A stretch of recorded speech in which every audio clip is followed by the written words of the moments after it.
अस्सलाम वालेकुम dear viewers. आज की इस वीडियो लेक्चर में हम बात करेंगे लोअरिंग ऑफ वेपर प्रेशर। ठीक है, as you all know that this is one of the colligative properties. ठीक है, कोलिगेटिव प्रॉपर्टीज क्या होती हैं that we have already discussed in the previous video. तो आज हम बात करते हैं लोअरिंग ऑफ वेपर प्रेशर के बारे में। नेशनल बुक फाउंडेशन की बुक से पढ़ा रहा हूँ क्योंकि बहुत सारे स्टूडेंट्स ये कमेंट्स हैं कि सर काइंडली हमें बुक के साथ पढ़ाएं। तो ये आपके पास नेशनल बुक फाउंडेशन की बुक है, ठीक है, जो कि जिसकी मैंने इमेजेस ली हुई हैं और उसी से मैं आप लोगों को पढ़ा रहा हूँ। So learning of vapour pressure क्या है? It is a colligative property. अब इसके लिए जो कुछ कंडीशंस चाहिए होती हैं, ठीक है, इन कोलिगेटिव प्रॉपर्टीज के लिए मैं आपको बता देता हूँ कि सोल्यूशन जो है वो डाइल्यूट होना चाहिए, it should be non volatile, और तीसरी बात it should be non electrolyte. So lowering of vapour pressure start कर लेते हैं। इसमें लिखता है कि when a non-volatile solute is dissolved in a solvent, the escaping tendency of solvent molecule from the surface of the solution decreases, thus at its vapor pressure is lowered। अच्छा, अब इसका मतलब क्या है? सबसे पहले तो हमने ये समझना है कि what is non-volatile। देखिए, आप लोगों ने अक्सर देखा होगा जब आप अपनी बाइक में पेट्रोल डलवाते हो, ठीक है, तो उसका जो टैंक का जो ढकना होता है उसको आप बंद कर देते हो। उसकी वजह क्या है? अगर आप ऐसा नहीं करते तो होगा क्या कि पेट्रोल जो है वो एवपोरेट हो जाएगा, वो उड़ जाएगा। और उसकी वजह क्या है कि वीक फोर्सेस ऑफ प्रोटेक्शन होती है उनके बीच में, मॉलिक्यूल्स के बीच में। अब इसका मतलब है कि पेट्रोल जो है इट इज वोलेटाइल। वोलेटाइल का मतलब ये है कि जो जिसकी एवपोरेशन पॉसिबल हो, ठीक है, एट ऑल टेम्परेचर। अब नॉन वोलेटाइल क्या होता है? नॉन वोलेटाइल वो है जिसकी एवपोरेशन ना हो सकती हो इजीली, ठीक है, जो एवपोरेट नहीं होता उसको हम कहते हैं नॉन वोलेटाइल।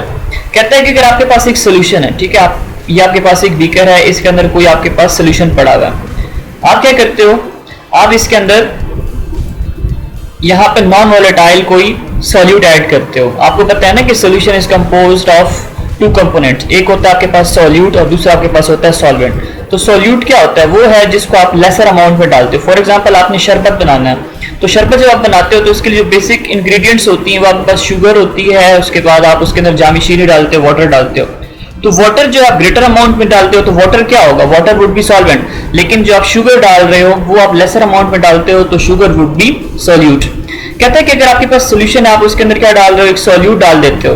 अब सॉल्यूट डालने की वजह से होगा क्या कि ये आपके पास अगर ये एवापोरेट हो रहा है, ये सोल्यूशन क्या हो रहा है, इसकी एवापोरेशन टेंडेंसी है, लेकिन आप क्या करते हो? आप ऊपर से उसके अंदर नॉन वोलेटाइल सोल्यूट जो है वो डाल लेते हो। अब नॉन वोलेटाइल सोल्यूट डालने की वजह से होगा क्या कि ये जो इसका प्रेशर है, ठीक है, ये क्या हो जाएगा? ये डिक्रीज हो जाएगा।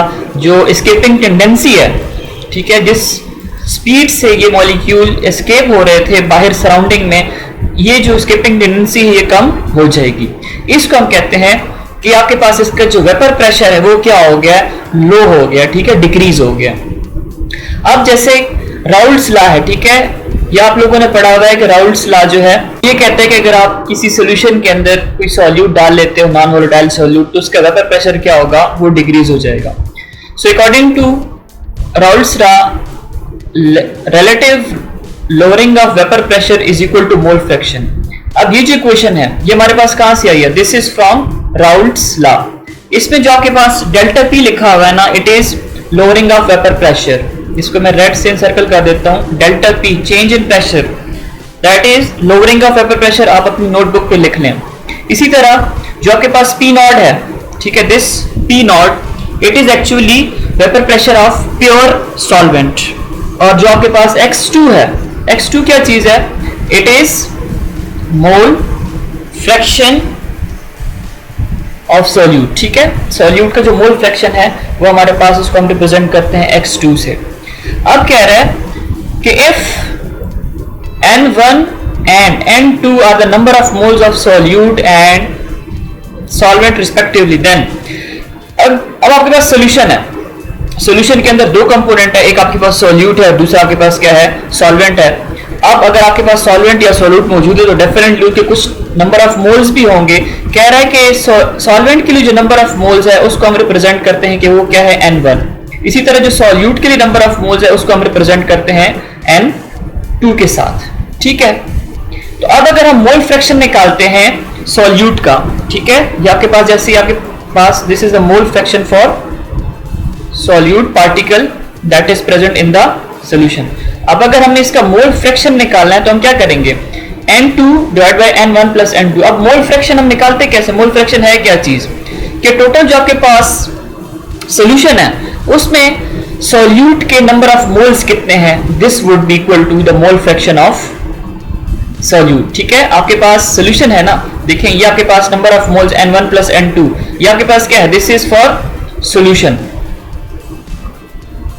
सॉल्यूशन में क्या होता है कि दोनों कंपोनेंट मौजूद होते हैं ना, तो अब आपने इसमें से ये देखना है कि सॉल्यूट के नंबर ऑफ मोल्स कितने हैं. ठीक है, तो इसको आप क्या कहोगे, this is equal to mole fraction. अब मोल फ्रैक्शन की वैल्यू आपके पास आ गई है. ठीक है, that is N2 divide by N1 plus N2. आप क्या करो, ये जो आपके पास इक्वेशन है इसको लेट्स हम लिख लेते हैं इक्वेशन नंबर 1. आप इसको इक्वेशन नंबर 1 के अंदर पुट कर दो, x2 की जगह पे आप ये वैल्यू लगा दो. ठीक है, तो ये देखिए आपके पास इक्वेशन नंबर 2 बन जाएगी. अब नेक्स्ट क्या कह रहा है, नेक्स्ट ये कहता है कि since dilute solutions N2 is very very less than N1, so N2 can be ignored in the denominator. अब यहां पे देखें डिनोमिनेटर में क्या है, आपके पास N2 है. ठीक है, कहते हैं कि ये आपके पास N2, जैसे मैंने आपको अभी बताया ना कि N2 जो है इट इज फॉर सॉल्यूट, और इसी तरह N1 जो है it is number of moles for solvent. तो जब आपके पास डाइल्यूट सॉल्यूशन होगा, सॉल्यूशन जो है आपके पास, आपको टीचर ने पढ़ाया हुआ है कि हमारे पास दो टाइप के, एक आपके पास होता है डाइल्यूट सॉल्यूशन और दूसरा आपके पास होता है कंसंट्रेटेड सॉल्यूशन. डाइल्यूट सॉल्यूशन में क्या होता है कि जो सॉल्यूट की जो मिकदार होती है, कंसंट्रेशन या अमाउंट जो होती है बहुत ज्यादा लेस होती है, सॉल्वेंट की जो मिकदार होती है बहुत ज्यादा होती है. इसी तरह अगर हम कंसंट्रेटेड सॉल्यूशन की बात करते हैं तो उसमें जो अमाउंट ऑफ सॉल्यूट होता है वो बहुत ज्यादा होता है. जैसे आप लोग केमिस्ट्री लैब में जब आप जाते हो तो आपको टीचर कहता है कि जो कंसंट्रेटेड सल्फ्यूरिक एसिड है इसको आप लोगों ने हाथ बिल्कुल नहीं लगाना. वजह क्या होती है कि वो आपके हाथ को बर्न कर देगा, उसके अंदर सल्फ्यूरिक एसिड की कंसंट्रेशन बहुत ज्यादा होती है. फिर जब भी आप कोई सोल्यूशन बनाते हो तो आपको टीचर कहता है कि इसके अंदर वाटर ऐड कर दो. जब वाटर ऐड करते हो उसका मतलब है सॉल्वेंट ऐड कर रहे हो, तो वो जो सोल्यूशन होता है कंसंट्रेटेड वो कन्वर्ट हो जाता है डाइल्यूट के अंदर. Any how this was just general information. अब आप क्या करो कि डिनोमिनेटर में जो N2 है, ठीक है, मोल्स ऑफ सॉल्यूट, उसको आप इग्नोर कर सकते हो क्योंकि डाइल्यूट सॉल्यूशन में ये ना होने के बराबर होता है, उसके अंदर सॉल्वेंट कंसंट्रेशन ज्यादा होती है. तो आपके पास नेक्स्ट इक्वेशन बन जाएगी, दैट इज इक्वेशन नंबर 3. ठीक हो गया. अब N2 divide by N1. Next आपके पास कहता है कि if W1 and W2 are the masses of solvent and solute while M1 and M2 are the molecular masses respectively, then अब mass अगर आप देखें सॉल्वेंट का, ठीक है, सॉल्यूशन बना रहे हो तो सॉल्वेंट का डेफिनेटली कोई ना कोई मैस होगा. ठीक है, हम उसको कहते हैं सॉल्वेंट के लिए जो मैस होगा उसको हम रिप्रेजेंट कर देते हैं W1 के साथ. सिमिलरली जो सॉल्यूट के लिए मैस होता है उसको हम रिप्रेजेंट कर देते हैं W2 के साथ. लेकिन अगर हम मोलिकुलर मैसेस को देखें तो जो सॉल्वेंट है उसका मोलिकुलर मास को हम रिप्रेजेंट करते हैं M1 के साथ. इसी तरह जो सॉल्यूट है उसके मोलिकुलर मास को हम रिप्रेजेंट कर देते हैं M2 के साथ. ठीक है, ये चीज आप लोग याद रखें, स्टूडेंट अक्सर इस चीज में कंफ्यूज हो जाते हैं. तो रिस्पेक्टिवली का मतलब ये है. ठीक है, तो अब देखें नंबर ऑफ मोल्स, जैसे आप लोग 9th क्लास में पढ़ते आ रहे हो कि नंबर ऑफ मोल्स जो होते हैं वो इक्वल होता है mass in gram divide by molar mass. तो यहाँ पे मास जो है उसको हम W से रिप्रेजेंट करते हैं ना. ठीक है, तो ये आपके पास क्या है, दिस इज मास, और ये जो आपके पास है दिस इज मोलर मास. तो N1 number of moles of solvent that is equal to mass of the solvent divide by molar mass of the solvent. Similarly N2 जो है, N2 is equal to weight या mass of the solute divide by molar mass of the solute. ठीक है, ये आपके पास number of moles हैं जो कि किसकी इक्वल है आपको मैंने बता दिया. अब आप क्या करो, आपके पास जो इक्वेशन नंबर 3 है, इक्वेशन नंबर 3 में जो N2 है N1 है इनकी जगह पे आपने वैल्यूज पुट कर देनी है.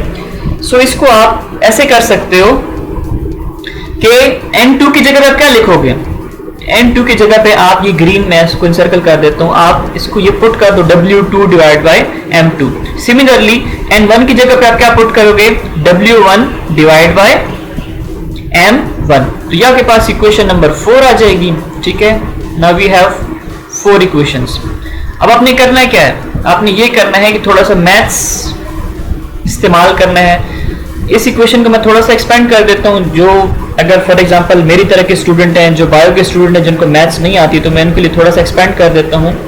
ठीक है, तो इसको हम ऐसे लिखते हैं, change in pressure divide by P not is equal to W2। ठीक है, अब ये डिवाइड में है ना, तो ये M2 भी यहाँ पे ऐसे डिवाइड में आ जाएगा। ठीक है, अब इसको हम आगे मल्टीप्लाई कर देंगे। यहाँ पे नीचे लिखा हुआ है W1, तो W1 तो ऐसे ही आएगा, लेकिन ये जो M1 है ये क्या हो जाएगा, इसको हम डिवाइड में करेंगे तो ऊपर चला जाएगा। इसको हम ऐसे लिख लेते हैं, M2 लिख देंगे, तो ये आपके पास क्या बनेगी, ये वाली इक्वेशन बन जाएगी। ये सिर्फ उन स्टूडेंट्स के लिए जिनको मैथ्स की समझ नहीं आती है। अच्छा, अब हमने करना क्या है, हम लोगों ने फाइंड आउट करना है मोलिकुलर मास को। ठीक है, तो मोलिकुलर मास को फाइंड आउट करने के लिए इस इक्वेशन को फिर हम आगे पीछे कर लेते हैं सारा। और आगे पीछे कैसे करेंगे कि आप लोगों को चाहिए M2। ठीक है, आपको ये M2 चाहिए, तो आप लिखोगे M2, मैं कलर चेंज कर देता हूँ कि आपको विजिबल हो। ठीक है, M2 इज इक्वल टू, अब ये डेल्टा P जो है क्रॉस मल्टीप्लाई होकर नीचे आ जाएगा। ठीक है, तो हम इसको ऐसे लिखेंगे, W2 multiply by M2 divide by, अब ये डेल्टा P जब नीचे आएगा तो इसको हम ऐसे लिख सकते हैं, डेल्टा P मल्टीप्लाई बाय, यहाँ पे क्या W1 अपनी जगह पे ही रहेगा। अच्छा, यहाँ पे डेल्टा P के नीचे क्या डिवीजन में क्या है, P नॉट, तो ये P नॉट क्रॉस मल्टीप्लाई हो जाएगा, इस साइड पे आ जाएगा, तो इसको हम ऐसे यहाँ पे लिख देते हैं। तो ये हमारे पास क्या है, फाइनल एक इक्वेशन आ गई, जिसको हम इक्वेशन नंबर 5 कंसिडर कर लेते हैं। सो ये वो इक्वेशन है जिसके थ्रू आप लोग क्या कर सकते हो, मॉलिक्यूलर मास फाइंड आउट कर सकते हो किसी भी नॉन वोलेटाइल सॉल्यूट का जो कि आप ऐड कर रहे हो सॉल्यूशन के अंदर। So thus molecular mass of non volatile solute can be calculated from this equation number 5। So dear student, this was all about colligative properties, जिसमें हम लोगों ने डिस्कस किया lowering of vapour pressure. So upcoming videos में हम बाकी जो 3 colligative properties है उसको डिस्कस करेंगे। अगर आपको मेरी वीडियो पसंद आई है तो प्लीज इसको लाइक, शेयर, सब्सक्राइब जरूर कीजिए। Thanks for watching.